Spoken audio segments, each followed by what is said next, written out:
Y'all ever get people on the social medias just asking you if you want to be their sugar baby? I mean, you can donate to me all you guys want. It's fine.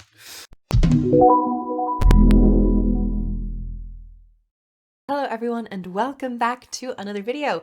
You might notice a little disheveled face or an after workout glow because I just got back from a run.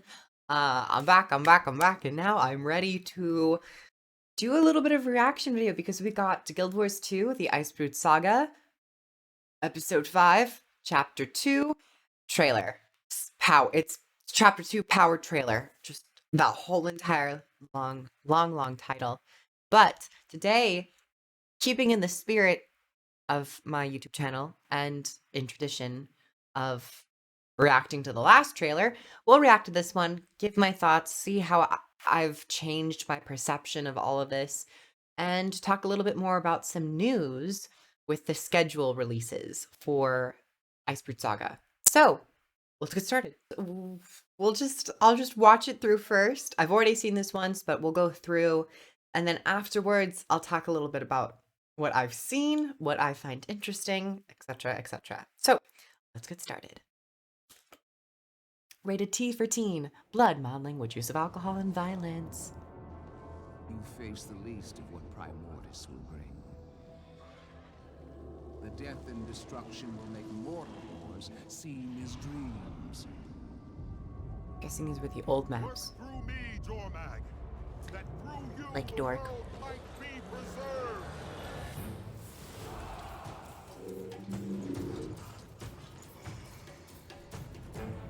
Icebrood Saga.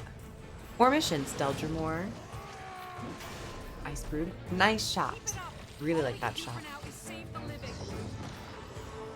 Are we so happy seeing the Exalted?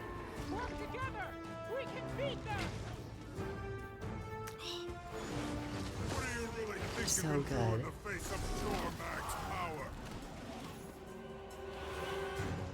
Fighting on two fronts after all. Are we? Or are we just caught in the middle? Very interesting. Some extra dialogues between Ritlock and Logan. January 19th, 2021, which is like next week. The future holds growing threats. Some Tengu weapons, the Skrit, and we're seeing a lot of Tengu. Really cool shots of the Tengu. Now, I don't know if the Tengu's being hinted at as being something else. I don't know. I could just be getting my mind all worked up about stuff, but let's turn this down just a smidge. And let's go through it. So this trailer was on the shorter side.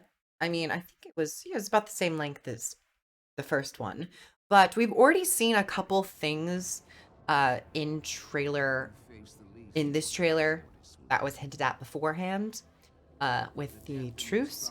Now that we're going into power, it's just basically gonna be more dragon response missions. But for the trailer itself, I really like the shots.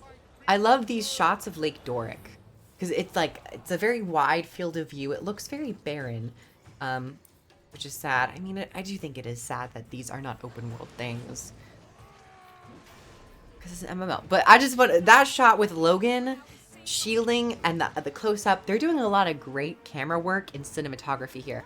I want to talk about these two things. Actually, let me increase the settings because this is some, we need the high definition. There's like this exalted longbow and this really cool fire staff. One of my friends said it was like reminded them of an Ebon Vanguard staff. I'm not sure. I was getting kind of like destroyer vibes from it, or like molten stuff. But, we don't know yet. We're not 100% sure. And I really hope that these are weapon sets. They could be individual weapons in the same vein as the Crystal Bloom Axe. We have the Ebon Vanguard Trident. This will probably be like the Deldrimore staff or something. And then this one could be like the Exalted Longbow because of the faction aid stuff. This will probably just be like one-off weapon skins, but they're still amazing. I want a whole weapon set for that Exalted bow because I like the Exalted weapon collection that we got. though it's like green energy, and I would have liked it if it was more like blue or white or like a really nice gold. Um, but I really love these weapon skins. These are not new outfits, but they work really well. I think this is a part of the Dragon Slayer weapon. I don't know if this is a new coloring or another step in the collection, but it is shown. That looks like, literally looks like one of my Revenants. I've got some Krisha, who will be in Lake Doric with us, using some of her elementalist abilities. And then this is the Eben Hawk, I forgot the city. This is Deldrimore Delves Cliffs in Living World Season 4 we got here. And it seems like we'll be fighting the Destroyer. And then we have this Shaman. There is voiceover. Actually, let me go back real quick. There's someone else in the background walking ahead.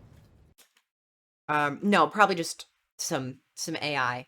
But there does seem to be a shaman who does have a couple. I just am assuming it's an Icebrood shaman who has a couple voice lines early on and is saying something like channeling Jormag. But with Lake Dorg, it'll be cool seeing Ritlock and Logan fight together. Krisha's here. She might have something to do. Not entirely sure. But yeah, it is strange that we're fighting Jormag. Or the Spawniers could just be doing it themselves. This could just be Spawnier stuff, but you know, the story, we'll have to see how it moves along and progresses. That seems to be the boss fight. I really hope that we're not fighting more Destroyer bosses. We've already gotten 3. This is really cool, actually, because like this is actually a really cool shot. This trailer is really Ritlock in the corner. Really cool camera work in this trailer, which I really appreciate. That's a nice sword, red glow, which might be different. Future holds more allies. We're seeing a lot of Tengu, and this really cool shot of this Tengu jumping in and then charging up an arrow, firing it. Really cool. Really well done as well. Now for the trailer, I mean, you can look at the like and dislike ratio. There is a lot of dislikes because it's the same stuff. It's going to be the same Dragon Response missions, and Dragon Response missions for me only really worked for like a week. I'll probably only play them a couple days. Because once you get the story, you don't got much else to do. However, I will be going for those weapon skins. The staff and the longbow, I'm going for them. You know I'm going for them. I will be playing for that. Yeah, through you, the world might be preserved. So I'm guessing that's the shaman that we're going to be fighting in Lake Doric. But the story, I don't really feel like I can give a lot of groundbreaking ideas on it. I am interested to see how and why the Spawnier and Icebrood are fighting again. Because like we have Ryland as an ally, so it's like, how is that dynamic gonna shift? Is Jormag no longer going to be retreating and preserving themselves, but is rather gonna go on the offensive? Seems to be literally invading Lake Doric, so you know. But there is another thing I want to talk about, and this being the dwarves. We do see some dwarves in the trailer, which is nice to see. But my friend did notice and point out that the dwarves, their eyeballs are flesh, and it's kind of jarring. It's a little uncanny. It's just like these 2 human eyeballs, and you're like, hello. So I noticed that. We kind of talked about it, and the faces on the dwarves, they seem to be more just like shrunken down dwarves, but it's also like maybe a dwarf race, maybe Tengu race. We'll all have to find out at some point. We also get some Jormag lines in the beginning, which basically just goes over what happened in chapter 1. But once again, Dragon Response missions, this whole episode, I feel like is a transition into End of Dragons. Now to talk about one other thing. End of Dragons. They have noticed, and people have noticed and pointed out, that they have updated their timeline for the final chapter. Chapter 4, I forgot what it was called. Anyway, but the final chapter was originally going to be launched in May, April, May. However, they are actually pulling it forward and they want to shoot for an April release instead. So that could imply that End of Dragons is really coming along really well and like being like molded out and kind of just refined really well to the point where they're like, you know, we might not need as much time.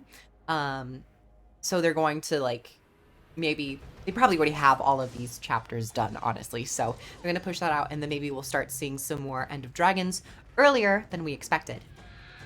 I still would love a decent chunk, a decent time slot for End of Dragons advertisement and you know, just engagement with the developers and the community and a community outreach to the larger MMO community. I would love to see more of that. And I hope End of Dragons gets like 2 to 3 months of advertisement at the least. I'd like 3, maybe 4, but you know, so we could be seeing End of Dragons a little bit earlier, which is always nice. You know, they might tease some more artwork leading up to the final chapters or so. So it's all very exciting. I mean, we have a new chapter. We have a new episode coming January 19th, which is very, very soon. It's the 12th today. Right?